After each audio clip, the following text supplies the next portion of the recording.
Hello friends, welcome back to our YouTube channel. Guys, आज हम discuss करने वाले हैं प्रज्ञाता, जो कि बहुत इम्पॉर्टेंट टॉपिक है करंट अफेयर्स के पॉइंट ऑफ व्यू से।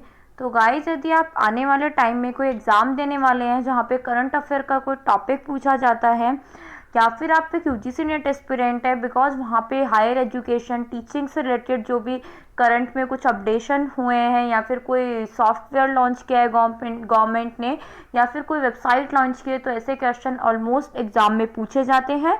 या फिर आप और भी कोई एसएससी, बैंकिंग, यूपीएससी से कोई भी एग्ज़ाम देने वाले हैं, स्टेट का टीचिंग एग्ज़ाम के भी, तो भी जो करंट अफेयर के टॉपिक है वो बहुत इंपॉर्टेंट है आपके एग्जाम पॉइंट ऑफ व्यू से। तो गाइज, हम डिस्कस करने वाले हैं आज की प्रज्ञाता क्या है, ये गाइडलाइंस क्या हैं, किसने इशू करी हैं, इसके बारे में बहुत सारी इन्फॉर्मेशन, बहुत सारे फैक्ट्स हम जानेंगे इस वीडियो के द्वारा। तो गाइज, यदि आप हमारे चैनल पे न्यू हैं तो प्लीज़ सब्सक्राइब करना ना भूलें, और यदि आपको ये वीडियो इन्फॉर्मेशन अच्छी लगी तो please do like, share and comment. तो स्टार्ट करते हैं हमारी वीडियो। व्हाट प्रज्ञाता। तो प्रज्ञाता देखते हैं क्या है। सबसे पहले प्रज्ञाता क्या है, गाइडलाइंस हैं डिजिटल एजुकेशन को लेके। एमएचआरडी ने कुछ गाइडलाइंस जारी करी है डिजिटल एजुकेशन को लेके, जिनको टाइटल दिया गया है प्रज्ञाता। तो क्वेश्चन आ सकता है कि प्रज्ञाता एग्जैक्टली क्या है, कोई सॉफ्टवेयर है, कोई ऐप है, या फिर गाइडलाइंस है। तो प्रज्ञाता क्या है गाइज, गाइडलाइंस हैं जो कि एमएचआरडी ने रिलीज करी है डिजिटल एजुकेशन के रिगार्डिंग। एंड जो गाइडलाइंस हैं वो किसने प्रिपेयर करी हैं, वो एनसीईआरटी ने प्रिपेयर करी हैं, national council of educational research and training.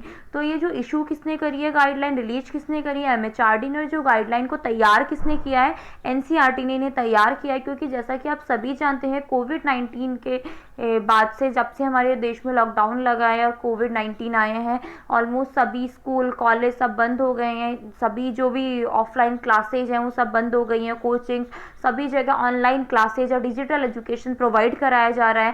तो गवर्नमेंट डाटा के अकॉर्डिंग 240 मिलियन चिल्ड्रन जो देश के, जो कि हमारे स्कूल में एनरोल थे, तो उनके लिए कुछ गाइडलाइंस जारी करी गई हैं। उनके जो, जैसे कि आप सभी जानते हैं, आपके छोटे भाई बहन होंगे या आपके आस पड़ोस में देखते होंगे बच्चों की स्कूल से जो ऑनलाइन क्लासेज आ रही हैं या ऑनलाइन क्लासेज अपलोड की जा रही है गवर्नमेंट के द्वारा भी, स्वयं और बहुत सारे ज्ञानवाणी, ज्ञान दर्शन पोर्टल्स हैं उनके ऊपर। तो उसके लिए गवर्नमेंट ने कुछ इंपॉर्टेंट गाइडलाइंस जारी करी हैं, जो कि बच्चों की फिजिकल हेल्थ, मेंटल हेल्थ, इन सबको लेके करी गई हैं। किसने कर बनाई है उनको, एनसीईआरटी ने बनाया, और रिलीज किसने किया, एमएचआरडी ने। देन देखते हैं और इम्पॉर्टेंट फैक्ट्स। तो यहाँ पे जो प्रज्ञाता है उसकी फुल फॉर्म क्या है, बहुत इंपॉर्टेंट है, स्पेशली यूजीसी नेट वालों के लिए। तो ये फुल फॉर्म है, बहुत इंपॉर्टेंट है। तो ये फुल फॉर्म है, यहाँ पे पी का मीन्स है प्लान, देन है रिव्यू, देन है एक ए मीन्स अरेंज, देन है जी मीन्स गाइड, देन है वाई मीन्स या टॉक, देन है ए असाइन, देन है टी ट्रैक, एंड देन है ए। तो ये सब मिलके बन गया प्रज्ञाता। दैट मीन्स टीचर को सबसे पहले अपना लेसन क्या करना चाहिए, प्लान करना चाहिए। उसके बाद उसे प्लान करने के बाद रिव्यू लेना चाहिए कि कितने बच्चे ऑनलाइन एक्सेस कर पा रहे हैं उसके कोर्स को, कितने बच्चों को ऑफलाइन प्रोवाइड कराना है, जो भी उसके जो डाटा हैं उनके ऊपर रिव्यू करना चाहिए। देन बच्चों के जो डाटा अवेलेबल हुए हैं, कितने ऑनलाइन अवेलेबल पढ़ सकते हैं, कितनों के पास 4G फ़ोन है, कितने के पास नहीं है, उसके अकॉर्डिंग उन्हें क्या करना चाहिए, अरेंज करना चाहिए अपना जो भी मैटर है उसको। देन उसके बाद बच्चों को गाइड करना चाहिए। गाइड करने के बाद बच्चों से इंटरेक्शन करना चाहिए, वो चाहे आप एसएमएस के थ्रू करिए, चाहे आप live video interaction, Google Meet, जिसके भी थ्रू आप करें, तो टॉक इंटरेक्शन करें। देन आप बच्चों को कुछ एक ऐसी एक्टिविटी असाइन करें जिससे कि वो बच्चे होम मतलब लर्निंग कर सके, घर पे रह के कुछ सीख सके, कुछ इनोवेटिव, कुछ एक्सपेरिमेंटेशन टाइप का। देन आप उनसे, जब आपने उन्हें कुछ असाइन किया है, देन आप ट्रैक करें कि क्या आपने जो असाइन किया है, बच्चों ने वर्क कैसा किया है, उनकी रिपोर्ट लें। देन उसके बाद यदि उन्होंने अच्छा किया है तो उन्हें क्या करें, अप्रिशिएट करें। तो ये जो गाइडलाइंस है उनकी फुल फॉर्म है पर्टिकुलर, इसीलिए क्या बनाया गया, प्रज्ञाता। ठीक है गाइस, देन देखते हैं इसका एम क्या है। प्रज्ञाता गाइडलाइंस का एम है कि डेवलप करी जाए लर्नर के अंदर ऑनलाइन ब्लेंडेड लर्निंग है, डिजिटल लर्निंग हम जिसे कह सकते हैं, लॉकडाउन के टाइम पे जो चल रही है, तो इससे क्या हो सके, एक रोड मैप रेडी हो सके ऑनलाइन एजुकेशन के थ्रू। ये नहीं कि कोई स्कूल वाले कभी क्लास दे रहे हैं, कभी नहीं दे रहे, कभी ठीक है 10 आवर की क्लास दे रही है। तो बच्चे के हेल्थ के लिए, उसकी फिजिकल हेल्थ, उसकी मेंटल हेल्थ, इन सभी के लिए बहुत ही हार्मफुल है, तो इसीलिए गाइडलाइंस जारी की गई हैं। तो ये जो गाइडलाइंस है वो रिलीवेंट हैं और यूजफुल हैं।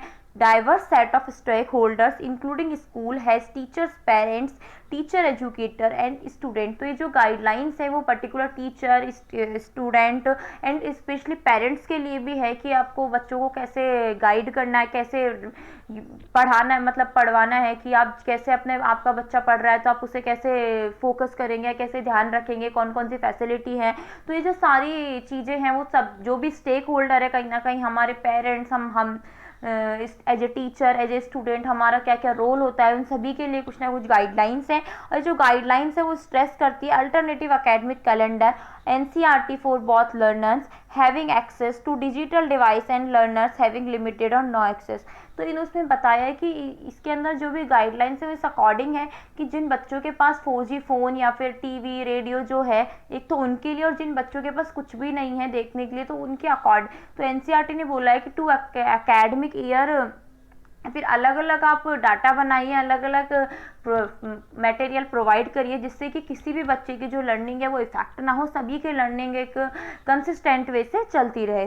देन देखते हैं हम की पॉइंट्स क्या है। तो गाइडलाइंस है वो सजेशन है एक तरीके से स्कूल एडमिनिस्ट्रेटर के लिए, टीचर्स के लिए या पेरेंट्स के लिए, स्टूडेंट्स के लिए कि आपको कैसे अपनी जो ऑनलाइन लर्निंग है उसको बेस्ट वे में करना है और आपकी जो एजुकेशन है उसकी नॉलेज है उसको एनहेंसमेंट करना है। तो उसके अंदर की पॉइंट्स क्या हैं, आपको असेसमेंट की नीड होती है, दैट मीन्स आप असेस करें, एज ए टीचर आपको असेस करना ज़रूरी है स्टूडेंट को, बिकॉज जब तक आपको उनकी पोजिशन या रिपोर्ट पता नहीं चलेगी आप उनको आगे एडवाइस नहीं कर पाएंगे। Then concerns while planning online and digital education like duration is screen time, inclusiveness, balance online and offline activities level wise। अब देखिए जब भी गाइस जैसे कि एज ए टीचर आप सोच के देखिए, जब भी हम हमारा लेसन प्लान करते हैं, कुछ भी ऑब्जेक्टिव होते हैं हमारे स्पेशली, तो जब भी हम हमारा लेसन प्लान करते हैं तो हमें ध्यान रखना है कि बच्चों का स्क्रीन पे कितना टाइम जा रहा है। बच्चा 10 घंटे यदि 7 घंटे कंटिन्यू देखेगा तो कहीं ना कहीं उसका माइंड, हेडेक, उसके स्ट्रेस, डिप्रेशन या जो भी उसके कहीं ना कहीं आइज में पेन, ये सब सारी चीज़ें बहुत सारी उसके हेल्थ पे इफेक्ट करेंगे।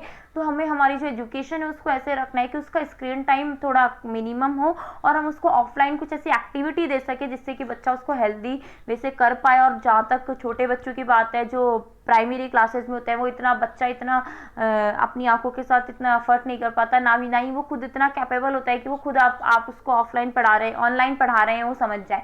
तो इसीलिए कहा गया है कि टीचर्स को ध्यान रखना चाहिए स्क्रीन टाइम कितना हो और कुछ ऐसे एक्टिविटी दी जाए जिससे कि बच्चा ऑफलाइन में भी सीख सके। देन है modalities of intervention including resource curation, level wise delivery. और आपको जो आप मटेरियल दे रहे हैं बच्चों को तो ऐसे या रिसोर्स जो प्रोवाइड करा रहे हैं वो बच्चों के लेवल के अकॉर्डिंग होनी चाहिए। Physical, mental health and wellbeing during digital education, ये बोला गया है गाइडलाइंस में स्पेशली कि आपकी बच्चे की जो फिजिकल, मेंटल हेल्थ है वो ध्यान रखनी जानी चाहिए, उनका वेलबींग सबसे पहले है। देन है cyber safety and ethical practices including preparation and measures for maintaining cyber safety, because इसके अंदर देखिए साइबर सेफ्टी की बात की गई है। जैसे कि आप सब जानते हैं वो जूम ऐप का भी थोड़े टाइम पहले सीन हुआ था कि चाइना का ऐप है उसके अंदर प्राइवेसी इशू रहता है। तो इसी के अंदर ये कहा गया है कि बच्चे को साइबर सिक्योरिटी, पेरेंट्स के लिए गाइडलाइंस है कि आप cyber security, cyber safety, ethical practices इन सब का भी ध्यान रखें। Then collaboration and convergence with various initiative, और बोला गया है कि आप बहुत सारे इनिशिएटिव लिए जा रहे हैं, जैसे कि गवर्नमेंट के थ्रू भी बहुत सारे इनिशिएटिव लिए गए इन दिनों, युक्ति है, जैसे कि ज्ञानवाणी है, ज्ञान दर्शन है और भी PM विद्या है, बहुत सारे इनिशिएटिव लिए गए। तो आप ऐसे इनिशिएटिव के थ्रू भी अपने स्टूडेंट को गाइड कर सकते हैं, कोलैबोरेट कर सकते हैं।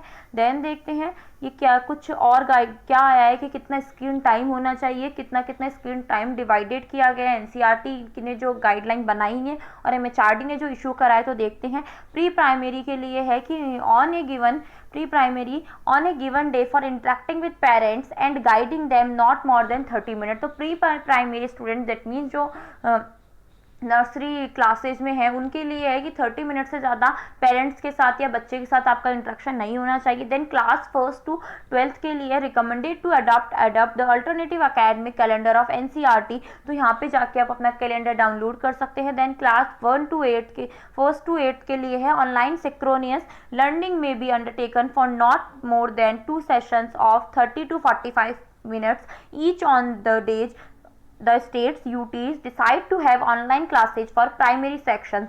तो यहाँ पे बोला गया है कि ऑनलाइन सिक्रोनियस लर्निंग। तो सिक्रोनियस लर्निंग गाइस यहाँ पे क्या होती है, जैसे कि जहाँ पे लाइव इंटरेक्शन होता है, हम तब की तब रिप्लाई कर सकते हैं या फिर तब की तब आप कोई क्वेश्चन पूछ सकते हैं, लाइव इंटरेक्शन है, वो क्या है सिक्रोनियस लर्निंग। तो क्या बोला गया है कि 2 सेशन से ज़्यादा 30 to 45 मिनट से ज़्यादा प्राइमरी क्लासेस के सेशन नहीं होने चाहिए। और ये जो गाइडलाइंस है वो स्टेट और यूटी अपने अकॉर्डिंग थोड़ा मैनेज कर सकते हैं, और प्राइमरी क्लासेज के जो भी सेक्शंस हैं उनको अपने अकॉर्डिंग रिकमेंड कर सकते हैं। देन है क्लास 9 to 12 में क्या रखा गया, online synchronous learning may be undertaken for not more than 4 sessions of 30 to 45 minutes on each of the days as decided by states UT. तो इसमें क्या बोला गया है कि 9 से 12 क्लास तक के जो बच्चे हैं उनके लिए 30 to 45 मिनट के केवल 4 सेशन से ज़्यादा नहीं होने चाहिए। इससे और जो भी डेली है वो केवल 4 सेशन ही रखे जाए 30 to 45 डेज के, उससे ज़्यादा सेशन नहीं होने चाहिए बच्चों के। तो ये कुछ गाइडलाइंस हैं जो कि pre primary, primary, upper primary और 9 to 12 क्लास के लिए इशू की गई हैं। और साथ ही में साथ ये बताया गया है कि आपको फिजिकल हेल्थ, मेंटल हेल्थ का, बच्चे का जो वेलबींग है उसके ऊपर प्रॉपर फोकस करना है। और प्रज्ञाता क्या है, एक बार हम वापस रिवाइज कर लेते हैं गाइज। तो प्रज्ञाता क्या था हमारा, कि हमने क्या देखा था, प्रज्ञाता क्या है हमारा, plan, review, arrange, guide, assign, talk, assign, track, appreciate. तो ये सभी क्या है, ये क्या है, गाइडलाइन है कुछ एनसीईआरटी ने जो प्रिपेयर करी है। और किसने इशू करी है, एमएचआरडी ने। तो जो हमारे एमएचआरडी मिनिस्टर हैं रमेश पोखरियाल जी ने इन्हें इशू किया है। और ये सभी जो गाइडलाइन है वो हेल्प करेंगी हमारे स्कूल को, कॉलेजेस को एक तरीके से उन्हें प्रोवाइड कराएंगे कि आपकी जो क्लासेज हैं, आपका जो मटेरियल है वो कैसे कैसे एक्सेस करें, या फिर कैसे कैसे आप बच्चों को प्रोवाइड करें कि उनकी फिजिकल हेल्थ या उनकी मेंटल हेल्थ इससे सफ़र ना हो, और बच्चे इजीली उस आपकी जो एजुकेशन है, जो नॉलेज है उसको ग्रैस्प कर पाएँ और उसको इजीली अंडरस्टैंड करके उनकी जो स्टडी है उनके अंदर कोई भी प्रॉब्लम ना है। तो ये प्रज्ञाता क्या है, एक तरीके से गाइडलाइन है। तो याद रखिएगा गाइज, इसकी प्रज्ञाता की फुल फॉर्म बहुत इंपॉर्टेंट है एग्जाम पॉइंट ऑफ व्यू, साथ ही में किसने इशू किया है और किसने ये गाइडलाइन प्रिपेयर करी है। और ये तो 3-4 पॉइंट है तो बहुत इंपॉर्टेंट है। और यदि आप किसी टीचिंग एग्जाम की प्रिपरेशन कर रहे हैं तो हो सकता है आपसे टाइमिंग भी पूछ लिया जाए कि एनसीईआरटी ने जो गाइडलाइन इशू करी है उनके अंदर कितना टाइम है, कि कितने सेशन लेने चाहिए।